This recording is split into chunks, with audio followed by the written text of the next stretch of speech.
Hello, I'm going to be talking about Thursday, the 14th of September. Sorry, I just had to look at my calendar. Okay, so we had two classes today. We had Mike Bandoni for the first one for employability, and for the rest of the time, we had Edward Jordan. So I'm going to start talking about Mike first. So Mike's class was an hour-long employability session. In which we were discussing potential careers and other such things in music. It was more of a refresher class for everything, as there were a few issues with booking, like booking the room, as the level 3 year 2s were in there beforehand, but Mike needs to use the classroom, so he sort of heaped us all together. So it was us and the level 3. It was both years in level 3 in the classroom. So it started off with this careers advisor one, just basically discussing as a refresher for all the new students what the careers team do and don't do. So for instance, they'll help you write a CV, but they won't get a job for you. They were talking about potential job experiences and other such things. And Mike pointed out that there are going to be actual people coming in from different places offering said work experience. So that's going to be intriguing, very much so. And after the lady from careers spoke about the do's and don'ts of what the career team do, she excused herself and Mike took over. So Mike introduced himself, started talking about what he does, what he plays, all of that sort of thing. And we did a small icebreaker thing for some reason. And it was just he asked 3 students, what do you want to do and what's your dream job? He asked Ellis, and Ellis said, obviously, he's a drummer and he wants to run a skater shop when he's older, which took me by surprise. There was another girl in level 3 who said she wanted to do producing and other such things. There was another, again, in level 3 year 2, where she spoke about how she wanted to get into the law side of music, copyright and fair use, royalty agreements, signing contracts, all that sort of stuff. So that was fairly interesting to hear. As I said, the icebreaker was short, no more than 5 minutes, as we only had about half an hour of the class to get through a 12-point slideshow. So Mike began his actual slideshow part, and the main focus point was a website called Grofar, that is Grofar, as in you grow far. What I understood, God's name was that? What I understood from the website is it's sort of like a social media aspect for musicians, as Mike told us to go to the website and sign into it.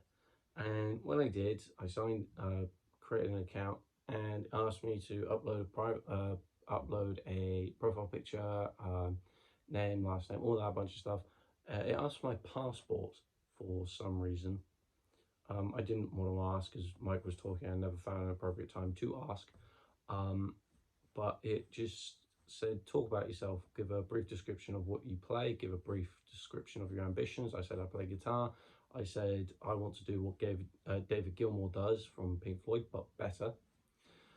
So it was that. And by the time I'd finished writing everything, because I put about a good 2-3 paragraphs in each, the class was over. The class was more orientated towards the level 3 year 2s, as because they're going into university next year, they're probably getting top priority in the employability sessions. So the Grofar and everything like that was probably a lot more focused towards them, as and all the work experience and the UCAS points, something to do with that. They're all to do with that. We, being level 3 year 1s, we don't have to worry about university just yet. As well, personally, I'm not old enough to do university for a good month and a half. So there's that. Really, that was employability. After that, we had lunch. We then came back and we had Ed. And Ed's class was the main focus point of Ed's class was song analysis and lyric analysis. So before that, he went over the projects and made sure everyone understood. So project 5 was all like reflective logs and stuff. Project 1, project 1 was research documents and the pick 3 songs, the pick 3 or 4 songs from the decades of the 50s to the thousands, and learning a song in a specific decade over a 2-week period, which we just finished that this week, by the way, as I mentioned in my, sorry, I've got a bug bite, as I mentioned in my Wednesday document.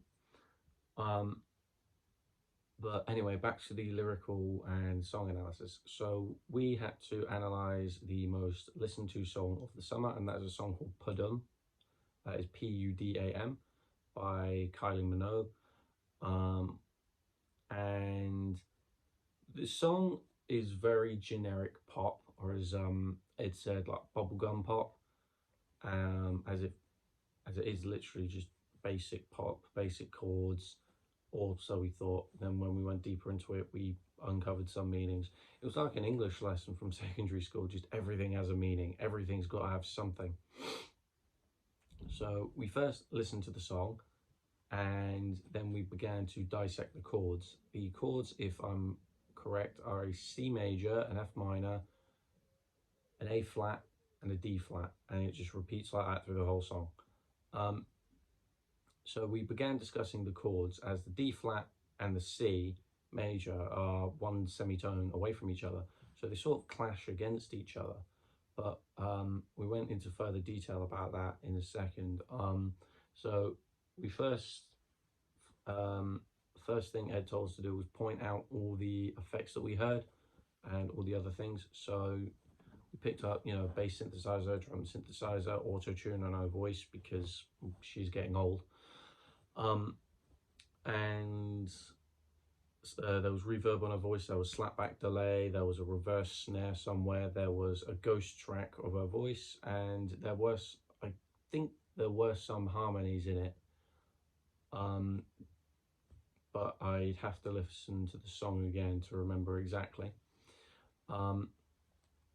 So we worked on the chords, and what we noticed was, if she was singing something happy, so the first line was "You look so fun to me," that was played with a major chord, and then it was like "You look like somebody I used to know," and that becomes a minor.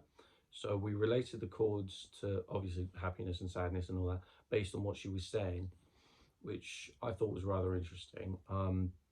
Happy, sad, and then with the D flat and the C major, they sort of conflicted against each other. So I sort of assumed that it's like her head clashing with ideas, because the whole premise of the song is she's gone to a club, she sees a guy she likes, she wants to take him home. That's the whole 2.5 minute song. But after that, that was really all the lyric. Oh, that was all really musician part that we got out of that, and it was the song went way deeper than I thought. But I'm guessing it's one of those things where Kylie wasn't probably thinking about that when she wrote it. Then again, she didn't even write it. Some woman from Sweden wrote it.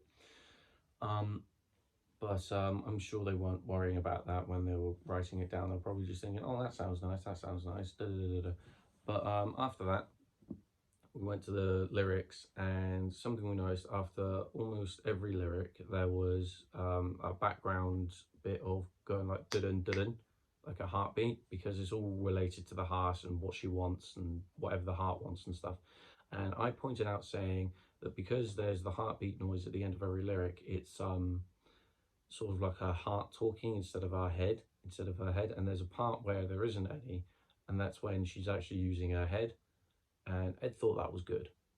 I got a few oohs. But really the song was a lot more, once we delved into it, it was a lot more advanced in I don't want to say philosophical, but there is a hidden message in the lyrics. But really, that's all that happened between both sessions. So.